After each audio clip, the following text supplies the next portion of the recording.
In the light off history ইতিহাসের আলো YouTube চ্যানেলে প্রিয় ছাত্রছাত্রী এবং শিক্ষক শিক্ষিকাদের সম্মান জানিয়ে শুরু করছি সশস্ত্র বিপ্লবী আন্দোলনে শেষ পর্বে যে সমস্ত ঘটনাগুলো ঘটেছিল তার ব্যাখ্যা।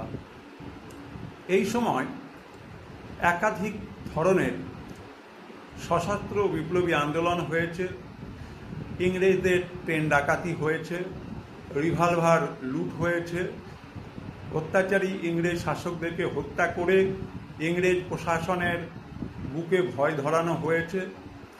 এবং আমরা দেখতে পাই এই সময়ে বিপ্লবী আন্দোলন দমনের জন্য স্যার চার্লস টেগার্ড অবতীর্ণ হন এবং তার হাতে অনেক বিপ্লবী শহীদ হন। আমরা বিনয় বাদল দীনেশের কথা বলবো, যাদের নামে অলিন্দের যুদ্ধ বা করিডর ওয়ার বিশেষভাবে খুব জনপ্রিয়। এবং বিনয় বাদল দীনেশ কেন স্মরণীয়? বিনয় বাদল দীনেশ স্কুল পড়ুয়া ছাত্র, তারা রাইটার্স বিল্ডিং অভিযান করেছিল।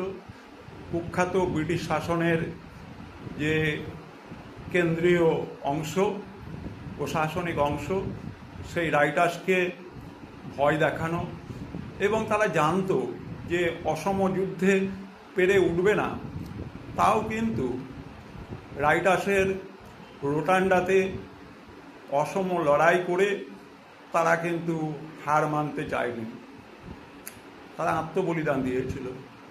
আমরা জানি কিংসফোর্ডকে হত্যার জন্য ক্ষুদিরাম এবং প্রফুল্ল চাকি তারা কিন্তু মুজফ্ফরপুর থেকে ধরা পড়েছিল এবং তাদের বিচার হয়েছিল, বিচারে ফাঁসি হয়েছিল।